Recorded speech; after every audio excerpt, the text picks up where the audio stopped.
Hey, it's Benji Cole, son of Al Cole from CBS Radio and host of People of Distinction, the talk that gives an in-depth view of some of the most dynamic, intelligent, and successful people on the planet.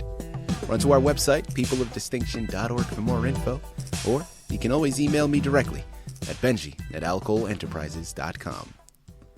And on the line with us today, we have Sylvia Baize. We'll be discussing her wonderful book, It Was Meant to Be, available for purchase through Amazon as well as barnesandnoble.com. And people, listen, Sylvia was brought to our network, People of Distinction, today by some of the best publishers in the business, Author Reputation Press Publishing. So if you have a book that you'd like moved, do yourself a favor and contact ARP. You can find out more information on their fantastic company at authorreputationpress.com.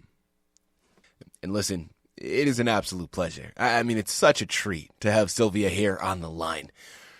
People, the moment you go to her Amazon page, you go to her Barnes & Noble page, you start to do any research on her book, It Was Meant to Be, you instantly understand what we're going to be discussing today. Now, it's a heartwarming tale. I mean, it's a memoir. So we're going to be following Sylvia along her life's journey, from meeting her husband to a lot of the adversity that they faced, and also through her process and her husband's process of adopting their children and constructing their family.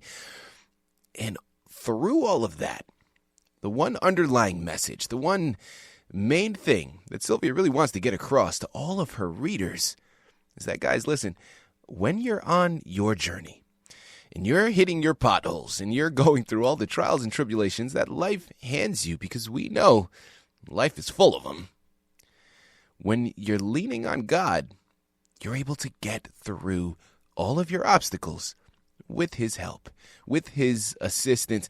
And I absolutely love it, because one thing that I've always lived my life by, and one thing that I've always believed in, is, listen, God never puts anything in your path that you can't handle. So no matter how dark, how bleak the situation may appear, and how faint that light in the distance may seem, sticking by His side, continuing to chip away on that journey, I promise you, the end will come. It may seem so far away in the moment. Believe me, I've been there, right? And I'm oversimplifying right now for the sake of the interview, but I love that message, because having that faith, having that belief will really get you through your toughest moments. And listen, Sylvia is the expert. She's written the book. She's pulling from her experience, and she's going to be able to articulate everything much better than I ever could. So without further ado, let's bring her here with us. Sylvia, first and foremost, welcome to People of Distinction, and thank you very much for being a guest. How are you? I'm doing great. Thank you for having me on here, Benji. Absolutely. Well, Sylvia, listen, we're very much looking forward to this. Not only having another book to add to the shelf, not only learning a little bit more about you, but as I said, those underlying words of wisdom, I think, is something that we can all benefit from, right? In this journey that you've embarked upon, and your story is profound. So we're looking forward to all the words of wisdom we're going to take from you today within this short interview, but especially when we go and pick up your book. Now, Sylvia, I know we have so much information to cover, and I know the book is a memoir, so it's going to cover your life anyway. But let's start by learning a little bit more about you, a little bit more about your background before going into the book. Tell us a little bit more about yourself, Sylvia. I was born and raised in Brazil. My parents moved there from Kansas back in the 1970s, and I had two biological siblings, and then my parents adopted the rest of my siblings. So I grew up in a home where it was just normal to adopt. Mm-hmm. And we had lots of friends who also adopted, and that was my dream. My dream was to either run an orphanage or adopt children when I was married. And so I didn't know how that would all work out. I got married to a wonderful man in the U.S. And so once we got married when I was 19, we lived in South Dakota for 7 years. We had 3 biological children. And then we moved to California where we decided to pursue adopting. And there we hit a lot of bumps in the road where that I had never expected. I just figured that when you say you're going to adopt, it's a great thing. And so here we go, it's going to be wonderful. And I didn't realize that there were so many things we were going to have to go through. But even if I had known, I would have done it. It was so worth it. Once we met our son, the joy that came with that was beyond anything we had ever expected. And so we told ourselves, we'll adopt again. But it was 14 years before we adopted again. And we went through some more little hardships before we could adopt again. But we met our two beautiful daughters, and it has been worth every bit of it. Absolutely. I had a dream of adopting a baby. After I got rid of all my baby things, I suddenly realized that I had to adopt a baby. And it was the craziest idea ever, because I was 40-some years old, and my husband is 7 years older than I am. And so when I presented it to my family, to my children, who were teenagers, my oldest ones were teenagers, and they just thought that was not a good idea. And so we had to work through that. And then through that all, God put it on my heart to adopt a baby with Down syndrome. And so we decided to pursue that. And we now have our baby with Down syndrome after waiting 3.5 years. So wow. In a nutshell, that's where our story is. Sylvia, I love it. Listen, you say in a nutshell. That's a pretty big nutshell. Okay, there's a lot inside there. I absolutely love it. And listen, I can go down the list and talk about how commendable what you and your husband have done, right? The actions that you all have taken. And I'm sure you've heard it so many times. Sylvia, I really want to talk about your title of the book. It Was Meant to Be. Now, I can assume where that title comes from, the connection that it has to the narrative itself. But you know what happens when you assume, Sylvia. So I'm not going to do that to you. I have you here on the line. I'm going to come right out and ask. Talk to our listening audience a little bit more about that title and why you chose it to be the representation for your book. Well, first off, I believe that God put the dream in my heart to begin with to adopt. And with that dream, he also was going to provide a plan. And when we decided to adopt in California, I don't know, each time we fill out paperwork, they would have us fill out this paper that would say what we were comfortable taking, like if the child had autism, if the child had,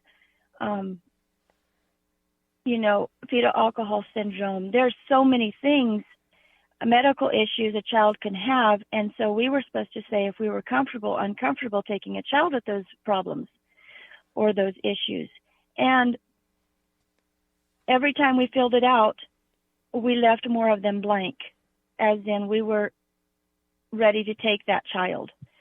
And I'm not sure why we started out that way, because in my heart, I've always been attracted to children with special needs.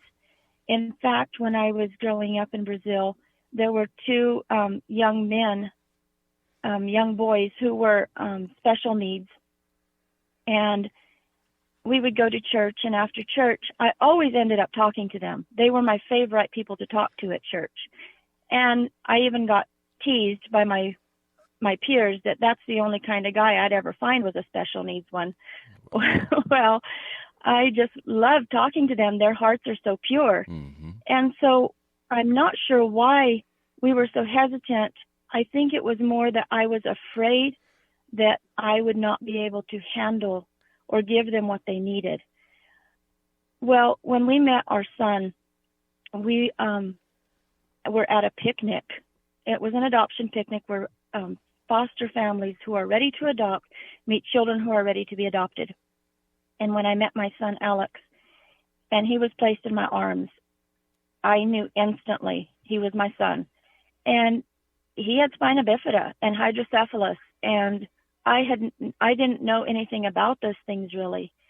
And I quaked within myself. I just begged God, how am I supposed to handle this? And when I would tell my story about that love at first sight and how that God just placed this gift in my arms, and I didn't ask for it, but it was what God knew would fulfill me, invariably, who I was telling the story to, they would say to me, it was meant to be. And so I just knew that had to be the title of my book, because that has been my life. Whatever has happened was meant to be because God orchestrated it. Again, here in the line with Sylvia Baize. We're discussing her wonderful memoir, It Was Meant to Be, available for purchase through Amazon as well as barnesandnoble.com. You know, Sylvia, next question that I'd love to go into, and I really want to take the opportunity to really pick your brain here a little bit and gather some more words of wisdom. And guys, I just mentioned it, okay? Amazon, Barnes & Noble is where you have to go. You want to gather everything that Sylvia talks about. You want to gather all the information. There's no getting around it. Pick up your copies today. You surely will not be disappointed. But Sylvia, since I have you here on the line, for any listening audience members right now that are also wanting to go and embark upon that journey of adopting a child. Now, you mentioned there's a lot of things that you have to check off in the adoption process that you weren't aware of prior to embarking upon it, and a lot of things that you were yourself a little worried about and hesitant about, which is completely normal, completely understandable. I'd love to take this opportunity, Sylvia, for anybody that's wanting to embark upon that journey and adopt. What are some words of wisdom that you can relay to them, and really some helpful information of what to expect? Well, I can't tell what to expect because every situation is different, but just to be willing to open your mind to what God places in your arms and trust Him to give you the child that's perfect for your family. That has been the biggest lesson I've learned, that I can't make those decisions. And one thing that was a little bit comical was we waited 3 years before we met our son Alex. And in those 3 years, we put down every time we were going to adopt a baby girl. It had to be a baby girl. And when we met Alex, him not being a girl no longer was a problem. We wanted him. And so it's kind of like getting pregnant. You really can't put in your order and say, okay, I want a baby boy or a baby girl and expect to get it, because God knows. He knows what will fulfill you, what will fulfill the child, and who their parents need to be. And so when the going gets really rough and you wonder, did I make the right decision? And did I just bite off more than I can chew? A lot of times we do bite off more than what we can chew, but that's the beauty of it. God is the one that's going to take us through. And in fact, I had a special experience about that. When we were deciding, giving our final word to adopt Alex, that was what I was begging God, was to show me, how can I take care of this child that I know nothing about, and nothing about his medical issues. And his message was really clear. There was a devotional that I was reading, and in it said that the mothers brought their babies to Jesus, and He healed them and helped the mothers know what to do. And the message was so clear to me. I am the same Jesus that I was back then, and I will help you with this. And that has really been the strongest anchor for me, because there were times that He warned me, you're going to need to be ready for surgery, or you're going to be ready for this other thing that may happen. Or He gave us answers that the doctors were a little, confused about what to do. And in my praying, He gave me an answer of what to do. And I know that He cares so much about each child that He placed in our homes. And He cares about the parents that are caring for them. And He will give strength. He will give direction. And it's just about reaching out and trusting him. Mm-hmm. Sylvia, what would you say was a highlight for you in writing the book? Or if not a highlight, maybe something that surprised you prior to you embarking upon the journey that you weren't expecting? Oh, I don't know. It took me about 8 years to write my book, and then a lot of going over and rewriting. I am a perfectionist, and my mom is a proofreader, my dad is a writer, and so I got both of those in me. And so when I presented my copy, I wanted it to be perfect. And so probably what surprised me was my own sense of humor. I would read what I had written and I would laugh out loud, or I would cry. And that's what a lot of my readers have told me. I laugh out loud and I cry as I read your book. And Wow. That's what I want people to feel, is joy and empathy as they read. And I was just so thankful that God gave me that gift, because there's nothing I like better than a good book to read. So it was a pleasure to write the book. Sylvia, is there a bigger is there a bigger compliment that an artist and a writer in this instance can receive than getting eliciting such a visceral response, right? I mean, as an artist, you want to move your audience. I mean, that's what we all do. I don't care what medium you're in, whether you're a musician, a writer, a painter, a sculptor, an actor. Art across the board is meant to elicit emotion, right? To evoke a visceral response. And having your readers tell you that is exactly what happened when they were reading your book. They were laughing out loud. They were crying. I feel like there's probably no bigger compliment than you can receive as a writer. That is a beautiful, beautiful thing. I absolutely love it. Listen, Sylvia, I could sit here and I could talk to you for hours, okay? I am just that much engulfed in everything that you have to say. I'm that fascinated by your story. I have to keep reminding myself, Benji, this is not about you, okay? It's about Sylvia. Stay focused on the task at hand. So as we start to close out of this wonderful interview, Sylvia, last couple of questions here. Who is your intended audience? And what are you hoping to see them take from your narrative?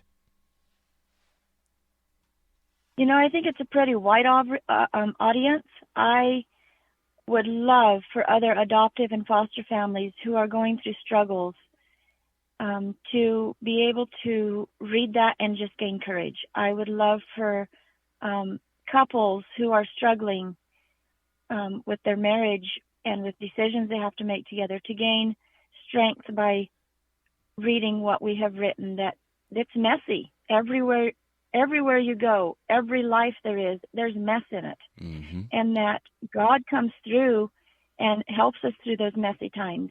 And I would love for anybody to pick it up. I would love for adoptive children to pick it up and see the beauty of other children being loved and given a chance, and the joy they bring their parents, because it's not about just the adoptive parents giving them a chance. Those children, my children that I have adopted, have given me so much joy and fulfilled my life in a way that I would have never had if I had not adopted them. And so I think anybody can read my book and gain a lot of courage from it. But I think that those that are in similar journeys that we're in would probably gain the most courage. And so I also wrote briefly in there about some of our spiritual journey, going through a bit of an abusive situation in the church group we were in. And wow. There is no reason why I would want to bash them or say anything cruel about them, because I love them dearly. But the fact is that there were scars on our hearts, and I would like people to know that God sees you through that too. Mm-hmm. What's next for you? What's on the horizon? Do we have another book that is in creation? Talk to us about what's upcoming. Well, I did a year ago. I realized just the other day it was a year ago that I started writing a few pages, because since I finished my last book, my son Alex has had quite a few hospital stays. And quite a bit has developed since then. So I started writing that. And then we got our baby with Down syndrome that we had been dreaming of for 3.5 years and praying for.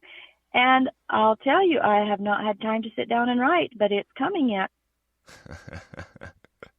There you have it. Listen, even a little bit every now and then will get you one step closer to that completed project, and we can't wait. Guys, listen, I'm going to say it again, even though I know I don't have to, but let's re-impress it once more. We're here on the line with Sylvia Baize. We just finished discussing her wonderful memoir, It Was Meant to Be, available for purchase through Amazon as well as barnesandnoble.com. As she stated, there's a second one on the horizon. There's another book she's currently in the process of writing while juggling everything that comes along with being a mother. So give it some time, but it's on the horizon. So check into her Amazon, her Barnes & Noble pages frequently to gather all of the information that she has in store and to get that new book the moment it becomes available. Let's grow, let's develop, let's educate ourselves, and it starts with this fantastic narrative. Sylvia, this has been an absolute pleasure. It's such an honor. I truly mean that. Thank you once again for being a guest with us on People of Distinction. Thank you.